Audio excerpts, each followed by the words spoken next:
Meet your new go-to for a fresh and inclusive approach to health. Wellness Rebranded is the pod where a dietitian, a personal trainer, and a mental health therapist combine perspectives to help you redesign your relationship with food, fitness, and your feelings. Whether we're serving up juicy stories, breaking down the latest research, or dropping practical tips, we'll leave you informed, inspired, and ready to take health-promoting action. We get you because we are you. We've joined forces because we know that health isn't one-dimensional, and neither are you. Tune in for real talk that cuts through the wellness and diet culture hype. Stay for the laughs, the insights, and the feel-good vibes. In this episode, we had the incredible opportunity to sit down with the Annapolis Symphony Orchestra, and it truly opened our eyes to the profound connection between music and health. We were so inspired that we not only visited this symphony ourselves, but we gained a deeper appreciation for how music actually supports wellness. From reducing stress to fostering a sense of community and connection, music plays a powerful role in our overall health. We can't wait to share everything that we've learned with you, and I hope that you love this episode.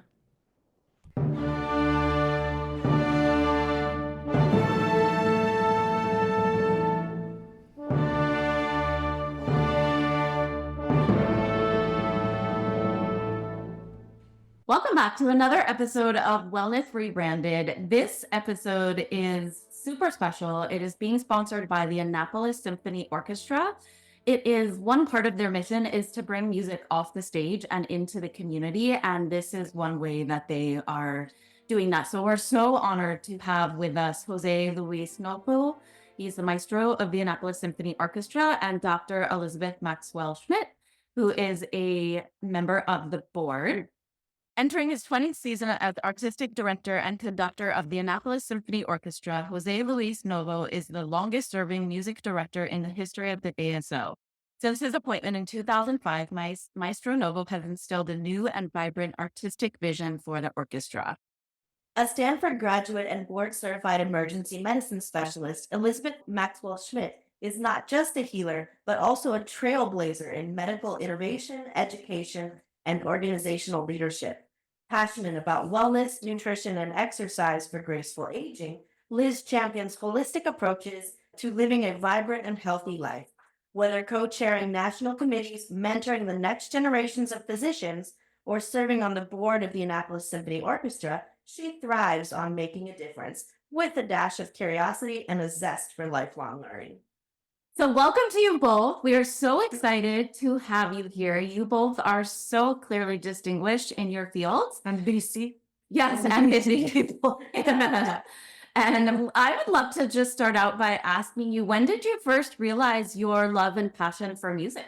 Well, it's an honor to be here with you. And for me, it was very clear since I was a little boy. My father used to play piano at home. So every day he would play the piano, and I would go to the piano room and sit there listening to him. And I very early on realized that I wanted to be involved with music, despite that my parents didn't. So I kind of had to push it through, but in the end they gave in, and here I am today. And what about you, Liz? My father was a violinist, and he had a lifelong dream that his 4 children would all play different instruments, and we would have a family musical quartet. So I was started on the cello at age 4, half-size cello, and I started learning then and going and listening to symphonic music at the Pittsburgh Symphony in Pittsburgh, Pennsylvania. And I just loved it all the way through. So that's where it started. Listen, as the mother of a 4-year-old, I am so impressed. And playing the cello at age 4. That's incredible. Yes. Music brings so many benefits that I don't think we all know what the benefits are of music. What are they? I would say from the health standpoint, music really influences how we feel and can greatly affect our moods. And in fact, there are some studies that we can get into that show it definitely can improve our different kinds of moods, help us focus, help us with memory, help us with relaxation. And the way we all process the music is such an individual thing that it allows us this huge diversity of impact of the music on each of us. And both live and recorded music can really help us in our way we approach the world. What do you think, Maestro? What would you add to that, if anything? Well, I would add, I think Liz is completely right. Mhm. What I would add is that we don't know scientifically exactly how that happens. I think the music is kind of like a magical ingredient that we are still learning how we process, our brain process the learning and the executing of the musical language is so complex that we don't always know what goes on in our brain. But what we do know is the results and the benefits of people that are involved with music for a long time, a long period of time. We can tell that brings so many different types of benefits in their health situation. And it is very well known that conductors live a long life, among other things, because we move a lot. We do a lot of cardiovascular exercise while we are conducting, but also it's the mental aspect of conducting and concentrating on the music.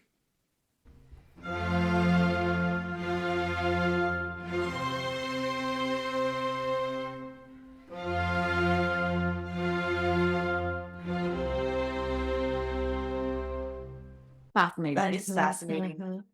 So let's talk about that. Let's talk about some of the impact on music in the brain. Liz, from your perspective, what's the most interesting part about that from a health perspective?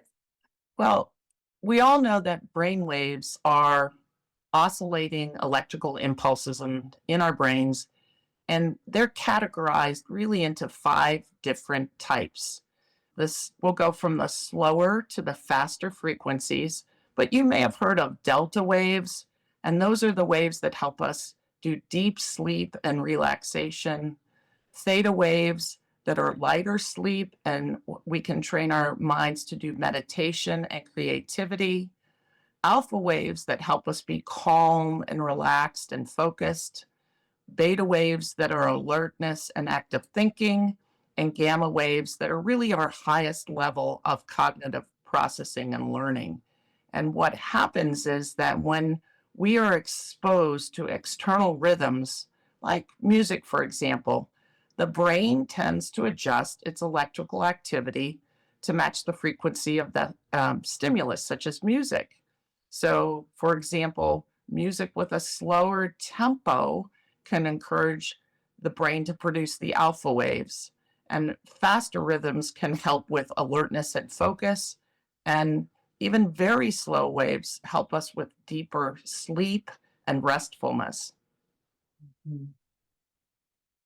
And Maestro, I would love for you to share with us, does it matter what type of music you're listening to? Talk to us about the difference between classical versus instrumental versus maybe more modern day pop or rock music. I think that's a very good question. I don't think that the type of music really matters that much.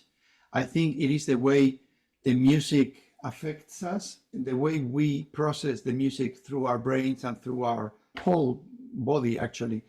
That has to do more with the type of music that you are more inclined to enjoy. If you choose that music, it is going to be very clear the effects right away. And what Liz was saying is that if you are listening to some very upbeat music, then your body is going to, and your brain is going to adjust quickly, and your level of alertness is going to be much higher. And it's obviously a no-brainer that when you go to the gym, they put very high-speed beat music so that you can exercise and be very, very active. When you go to restaurants, they tend to do the opposite. I mean, depending, the good restaurants, they put slow music so that you can enjoy. The fast food restaurants, they put fast music so that you can eat quickly and then leave. So they figured this out already. And Liz, you mentioned something about live and recorded, and it made me think, is there a difference in the benefits and the impact if the music is live or if it's recorded? Well, live music requires us to be immersed in the experience. We are single in that we are an individual sitting in the performance, processing the music, but we're also in the community of people that also are experiencing the social aspect of the music.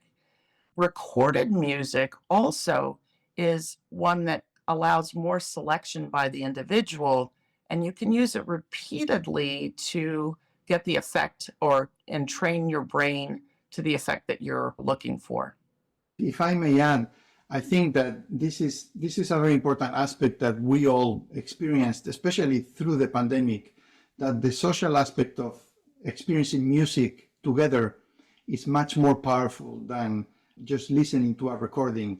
I think that some of what Liz is mentioning, that the power of music in itself, it's still there in both ways.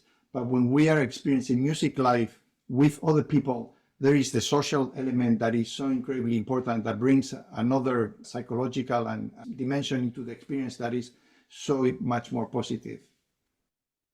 Yeah, and probably something that we don't really think much about, but there's something so special about coming together and sharing a musical experience. You will not only share the experience, but there are times when you go to listen to music, for example, classical music, and you might not be well versed in classical music, but your body and your brain can benefit from the simple act of it being immersed in the experience.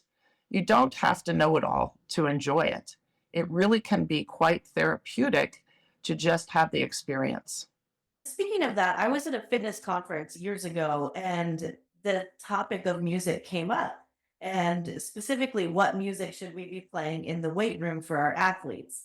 And the research at that time suggested that reggae actually was like the perfect rhythm for like to get the best outcomes of weightlifting. Have you ever heard anything like that? Reggae? Reggae. That's interesting. We were all That's fascinating. I've not heard that, but I don't dispute it. I think it would be a constant beat, a nice rhythm that you can get focused in your body to do your repetitions in. I think it would be actually a brilliant choice. Listen, as a fan of reggae, I totally do this with my weight room. And whenever the athletes give me any pushback, I just say, "Oh, it's the science." But on that note, are there differences in instrumental music versus like vocals? Like, is that something we should be looking into? Is there science behind that? I think this has to do a lot with your personal inclinations. I think that the music, the music per se is not that different, but what your personal inclinations, if you are inclined to opera or musical theater and you have that connection with the voice, that's obviously going to speak to you much more immediately. But if you don't have that connection, and on the other side you are more inclined to react nicely to instrumental music, then that's going to do it for you. I think that the genre, it doesn't matter that much. It's just the type of music, whether it's a beat or slow moving, whether it's heavy or light, there are so many different types of characters. That's what's going to matter more than if it is vocal or if it is instrumental. And I would also like to add that there's some evidence that instrumental music can help with increased focus as well. As you said, it's a very person-specific event, but in particular, instrumental music can allow the person to sort of help them hear the organization of the music. What we like from music is that music is very structured and it helps calm the chaos around us because the music itself is so well structured and organized. And your brain is picking, I thought it was really interesting when you guys shared in your research that your brain is actually picking up on some sort of mathematical rhythm and making the lack of chaos in the music. Could either one of you speak to that a little bit? I'm sure you can explain it much better than I can. Well, it does help you your brain waves, there's evidence through research that your brain waves actually entrain and adapt to the music around us. And so the tempo that you have in correlates to encouraging more brainwave activity in that particular tempo. So when you have that going on, for example, there was a study done in 1993 and published in the journal Nature. It was a study by Rauschlaw, Shane, and Kai, and it talked about when people were exposed to a particular Mozart sonata for two pianos in D major, that they performed better on spatial and temporal reasoning tasks compared to when they were told to sit in silence or they were given instructions on how to be relaxed but didn't have music. So this became known as the Mozart effect. And you may have remembered in the 1990s, there was a lot of excitement about exposing your babies to Mozart. Yeah, babies all listen to babies. There were CDs. So like, I'm movies still with- yes. Listen to Mozart. Yes. Yeah. And so what happened over time is that more people studied this. And in 2010, there was a meta-analysis, which means that a whole bunch of studies were looked at by one set of people. And they found that it wasn't specific to Mozart, but it was found to be just the type of music that you were using that helped us create focus and creativity and better concentration. So it's not, you don't have to, as to Jose Luis's point, you don't have to listen just to Mozart. You can listen to all kinds of music, but it's more the tempo that entrains with our brain waves. But then there's also the frequency of the music. When you put all the musical sounds together, they can create a general frequency of a piece. And it's really interesting because some of the slower or lower frequency pieces are associated with relaxation. And then you have more upbeat pieces that go along. And in particular, you might go to a symphony and say, oh, geez, I was feeling kind of down, and I went and listened to Beethoven Ninth Symphony. And you're like, I don't know why, but I feel so much better. And Jose Luis, can you speak to that? I just wanted to make a quick point about the Mozart effect, and I think is that beyond the science on it, I think that it was almost implicit that a mother would think that if you play Mozart for your baby, it's going to turn into a genius like Mozart was. They have really good marketing. So I think that nobody would be turned off to that. But coming back to Beethoven's Ninth Symphony, I think when you get into the depths of a masterpiece like that one, is the fact that it has basically 4 parts, and it starts sort of in a dark kind of questioning mood. Then the second movement, the second part, is much more uplifting. The third one is very, very deep and very moving. And then the fourth movement, which is the one that everyone knows because of the Into the Joy, that one is kind of a resolution of all the conflicts. And without knowing any music, when you listen to that symphony, you feel that all those doubts that you were having at the beginning, they are magically solving by themselves. And you arrive at the end of the piece feeling completely invigorated, because Beethoven has done that for us. Beethoven has solved all the struggles, the way the music is developing. And this can take a long time to explain for people that are not professional musicians, but the immediate effect is that. And I think that that's what matters to us. I love this conversation and everything I'm learning. That symphony, it sounds like a journey of emotions and the impact that music can have in our emotions. I know for myself, I'm from South America. So for me, for example, for an immediate mood booster, I just play some Latin music, and it doesn't matter what's happening. I'm in a better mood right off the bat. That's all I need. It's kind of simple. But then on the other hand, when Liz was talking about the brain waves, those nights that I'm having trouble sleeping, I found on Spotify this list about music for sleep. And I don't know, but I used it last night. And this morning, my husband is like, hello, like, wake up. Like, it worked. Like, I slept very well. Let's see what that playlist, girl. I'm saying, so what I'm trying to say is that I always knew, for me, music, it's a very important part of my existence. Like, if people take away chocolate, take away, maybe I'll give my husband away too, but music, that's a no-no. I can't do it. And it's so important to understand that not only I can see the effects simply in my life, but all the science and all the explanation behind it of how helpful Fascinating. it can be. We shouldn't talk even about wellness without giving music a good spot. So now I'm even wondering if we're underestimating at some point the power of music in our daily lives and our health. Well, let me just make a quick comment. I think that I couldn't agree more with you that music is so incredibly powerful.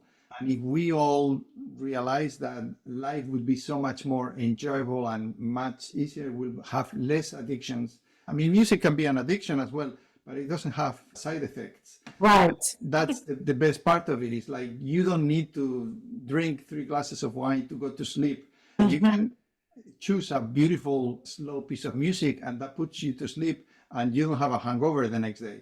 And the same is like if you want to have a fantastic and energizing moment, you put very beat music, like we were just talking, the ending of Beethoven's Ninth Symphony, you will get your hair going up, and again, you don't you don't need to have to check your blood pressure. Maybe you do, but it will come down afterwards, so it's okay. But I think that this shows the immediate power that music has into our brains and into our emotions. And for example, I'd like to add one other thing, which is, for example, have you ever noticed when you've gone into a restaurant what kind of music is playing, or maybe there's no music at all? But if you go into a restaurant, then there have been studies that have shown that when there's classical music playing, it has a calming effect and it has a more relaxed dining experience, and people can slow their eating down and can help make people have better food choices, eat more slowly, and improve their digestion even. So simply having that in your everyday living can help not only the other things we've mentioned, but pay attention. I mean, if you go into a restaurant with some pretty upbeat music, they're probably not focusing on that. They're focusing on other things, for example, maybe getting you to eat more food or something like that. But it's really interesting to me. The music has a profound effect. I'll know 1 or 2 things about that. I went to a dinner to a restaurant and it was upbeat music, and this is me. I'm sitting down eating my food, and then the music starts and I'm like standing up, and then I sit down and eat, and then I'm standing up. I'm like, what is this? It didn't feel good. I mean, but so yes, to that point. Maria, you better never come to dinner at my house because we play music at dinner every night, and it's basically a dance party with bites of food in it. Okay, I don't think you should do that every night, Tara. Just saying. Have you met my musical family? I can't keep them quiet. Try the slow music for your digestion, though. But Maestro, I have a question for you. What do you think are some of the biggest misconceptions people have about classical music, and how do you break down those barriers when you're engaging with the community? I think that's a very good question. I find one of the biggest topics is that people feel intimidated to come to a concert of classical music because they claim they don't know enough. And my answer to that is you don't need to know anything about classical music. You just need to experience it. And you just need to be open-minded and not being bothered by the fact that some people might know certain protocols, like when to clap or whether you come to a concert and you go in or out in the middle of a piece. Those are other aspects of the protocol of a concert that I don't find particularly interesting. It's just traditions like in any other aspect of life. But what I do tell people is that you really don't need to know music. The good thing about classical music is the more you know it, the more you like it. So allow yourself to be curious and allow yourself to expose yourself several times, because the more often you do that, the more quickly you are going to start understanding what's in music that you like. And again, making comparisons with alcohol, which I'm not sure if it's a good topic in this about health. But first time I tried beer, I didn't like it. But then you start developing the taste for how does that taste in comparison to other things, and then you like it. Classical music is a little bit the same way. I love the way that you're making it so approachable. So for our listeners who maybe aren't classical music fans or they don't know much about it, what do you think are if someone said to you, I don't know really anything about classical music, what are the top 3 pieces of music you think I should start out listening to? What would you say? Well, I would say it's very good to hear composers that relate to people very easily. Vivaldi. If you listen to Vivaldi, it's going to put you in a good mood. And I tell people, if you are someone that doesn't wake up well in the day, put Vivaldi when you get out of bed and your mood will improve immediately. If you are someone that is a little slow moving or your emotions are a little slow, put Tchaikovsky and it will wake you up and you'll start feeling things that you haven't felt before, because the music is so powerful that it's going to touch you. And pretty much any of the great composers, and of course Mozart. But I would say, and then change. I think changing is something that we'll do. Listen to some Latin American music, listen to some Russian music, listen to some French music, and compare the different flavors. It's going to be so interesting to realize how different they sound, but in the end they do the same thing. Variety is a great thing in life. Their passion shines through. Yeah, I love that. If you could bring classical music into any space that's not like a traditional venue, where would you like to see more classical music? In particular for health, there are places where you might bring music in to assist in your health journey. For example, say you're anxious about getting an MRI and they give you headphones and you put the MRI, you get the music on to help you relax. That would be one example. Say you're going into the operating room and you're stunned because your surgeon, she has on rock music at a pretty high tempo.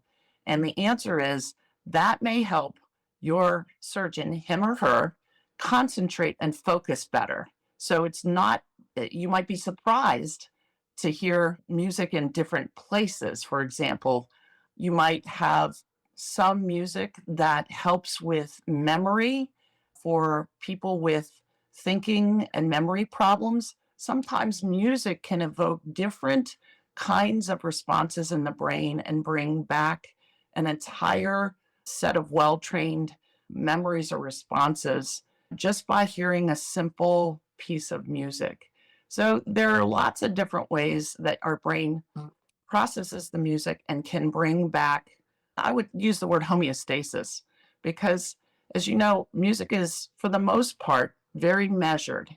And one of the great things about learning to play music is it, believe it or not, teaches you math, because you have to know what a rhythm is. And you have to be able to have, if there are 4 beats in this particular time or tempo, you have to be able to count to 4. And then sometimes you have to, those cut in half and you have to get 8 beats in the same time. So that it helps with our processing as well.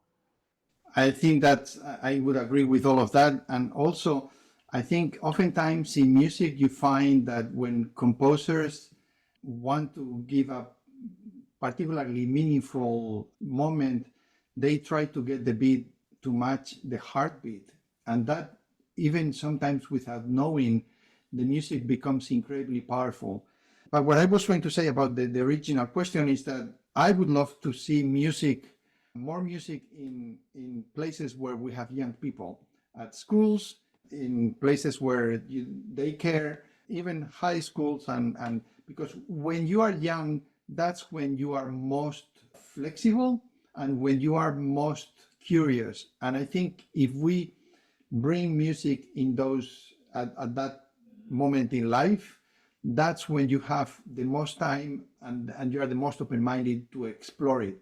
And then music will do the rest. I'm not worried about the quality of music. I'm worried about not giving those opportunities to young people, because that's when it's most important, in my opinion. And Maestro, you're making me think of something. I have 2 young kids.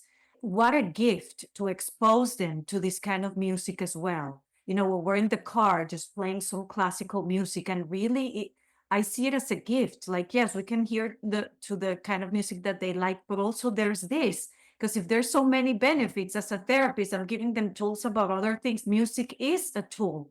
And what a great way to start teaching it young. Absolutely. I volunteer at my church. I'm like the chorister for the children's choir. I didn't know that. I am, yeah. And I'm telling you, like, their little voices get me so emotional. Ever since I had my child, I'm a major weeper and I cry at anything ever. But the music moves my spirit so strongly to hear them singing in harmonies and just like putting all their emotion into the music absolutely touches my heart. Do you find that the music makes people very like emotional in different ways, or is that a common reaction that you see, Maestro? Well, I think that's an excellent point, because oftentimes music allows us to express in ways that we cannot do any other ways. Not even if you are incredibly, if you have a perfect knowledge of any language, sometimes words don't come up to express certain complicated emotions that we have, and music does. And this is what you're talking about, is finding that kind of empathy with another human being that is communicating something to you, to which you react incredibly naturally, that would not happen any other way. That's, again, the magic and the power of music that is so important to cultivate since you are young. What's so beautiful about art in general, right? It really is a way to connect with the artist and the feelings that it evokes. With yourself, with others. Yeah. Yeah, Yeah. for sure. One thing that I do want to ask you specifically about, Liz, is when you were just sharing about some of the ways that music is used in medical or healthcare settings. And can you talk a little bit about it from a pain management perspective? Because that was really interesting for me to learn about in some of the research that you shared with us. Sure. With pain management, there's been some different studies that suggest that both listening to different types of music during chemotherapy through pain management, it helps reduce the stress, and in particular our cortisol levels, with the lower tempoed music, and helps us tolerate what's going on around us even more. And different kinds of frequencies of music have been studies as well. And there are some studies that suggest that particular types of music can transform and even do some DNA repair with our chromosomes. Wow. There's a particular hertz called 528 hertz that's called like the love frequency, and it's said to repair your DNA and promote healing, and it improves your physical health, and it energizes your body, and it enhances your feelings of love and positivity. I think there's one, José Luis, help me out, the Pachelbel canon in D has that particular frequency in it that allows us to do this. And that's why that piece is so often used in weddings. Yeah, that's beautiful. Yeah, you guys are definitely making me think about music in a whole different Yes. way than I ever Agreed. have. First of all, I feel inspired to go listen to some classical music and get myself to the symphony. Yes. Because what a gem of a resource here in our community, but also just to think about, I've never really thought so specifically about the health benefits of music, but it's clearly very, very powerful.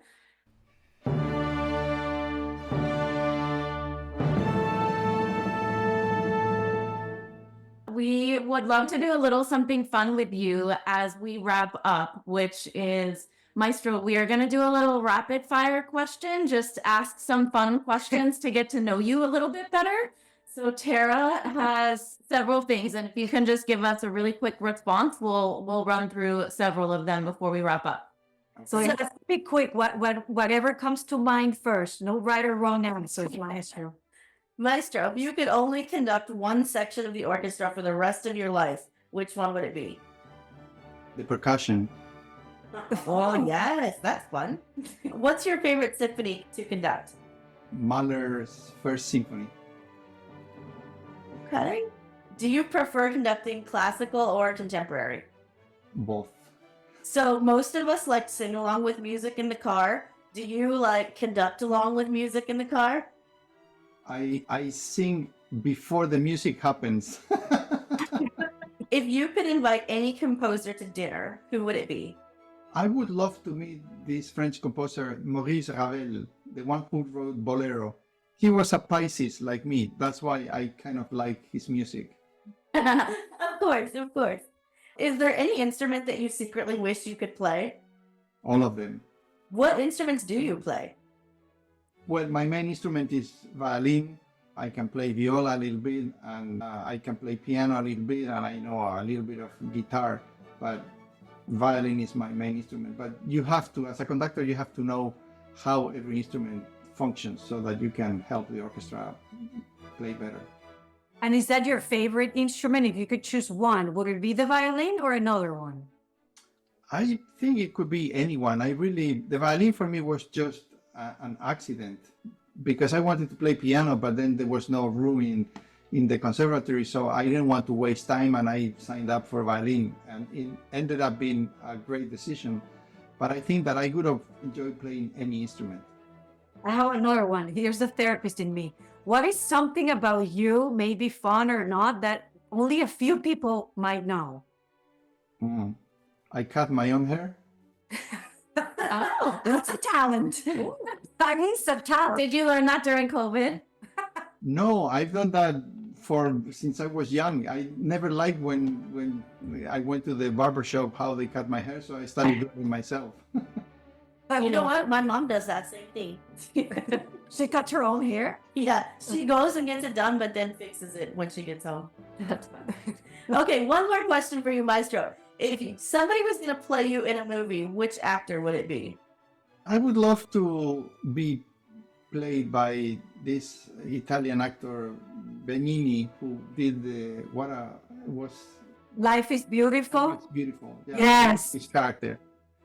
Yes. Great actor. And director, too. I mean, he directed his own movie, right? Yeah. Thank you both so much for being here with us. We're really, really honored to have you and so excited to share both of your stories and also Annapolis Symphony Orchestra with our community. Can you tell us about, I know that there are some great events coming up that the orchestra is hosting. Can you kind of share for at least our local listeners where they can come and see you in action? At the end of January, beginning of February, that weekend, we are performing beautiful program with Mussorgsky Pictures at an exhibition with a collaboration with students from Art Farm that have created artwork that we are going to be projecting with it. And we have our own concertmaster, Netanel Dreiblatt, who's going to play a beautiful violin concerto. And then the following concert would be at the end. I think the best way would be to go to our website where there are all of the events, and then you can see the dates and everything. But these are the next two. The following one, we are bringing the concertmaster of the Berlin Philharmonic, who's going to be playing Bernstein's Serenade for violins and strings. He's a phenomenal violinist, and he's from the States, but he's the most important person in the Berlin Philharmonic, which is one of the most important orchestras in the world.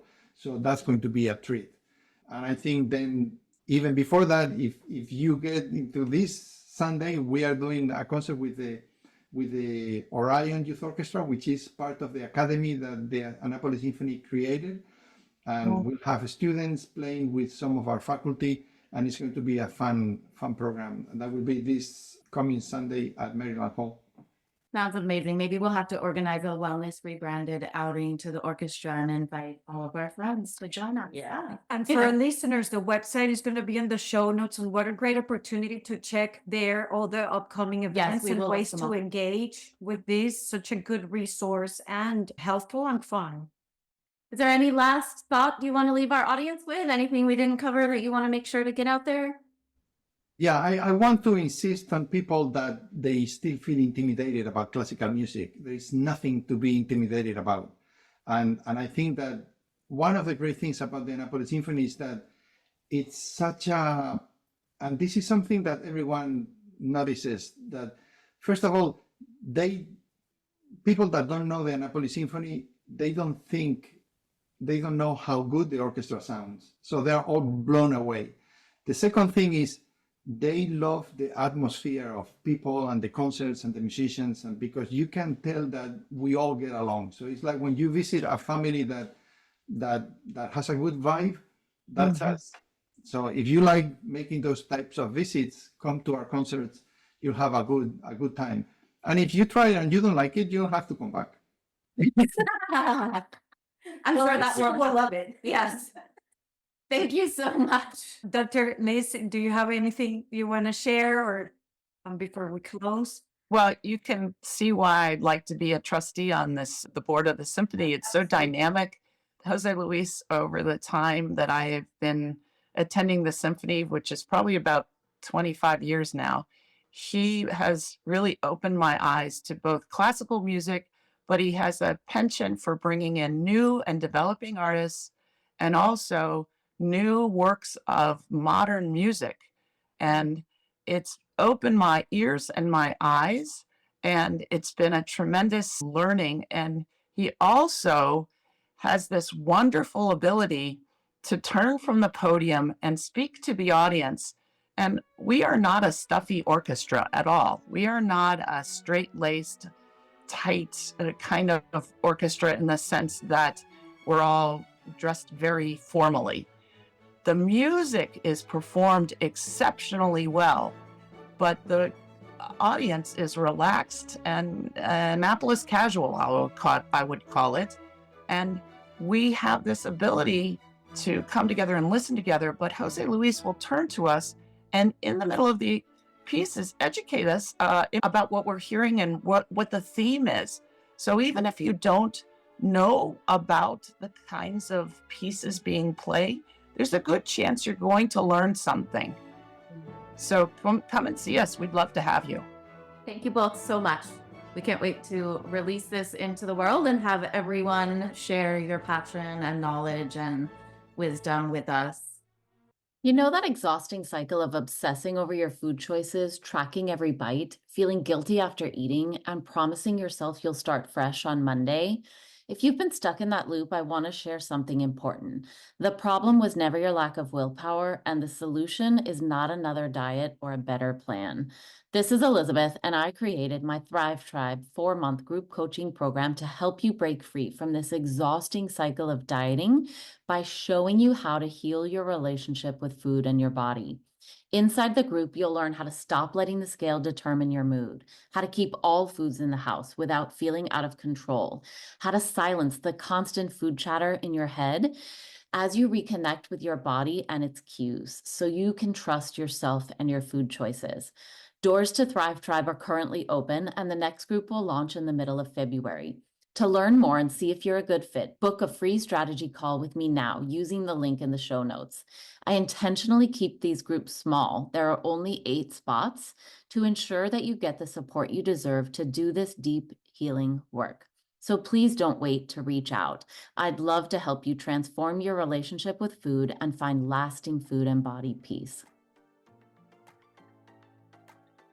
Thank you for listening. If you want to connect with me outside of this podcast, you can find me on Instagram at coaching_therapist. I'm Elizabeth. You can find me at Elizabeth Harris Nutrition or in my Facebook group, Health and Healing with Intuitive Eating. And I'm on Instagram and Facebook at Tara De Leon Fitness. Guys, if you loved this episode or any of our other episodes, we would love it if you would leave us a review on Apple Podcast. It really, really helps us get the non-diet word out to the rest of the world. So please leave us a review. Yes, thank you.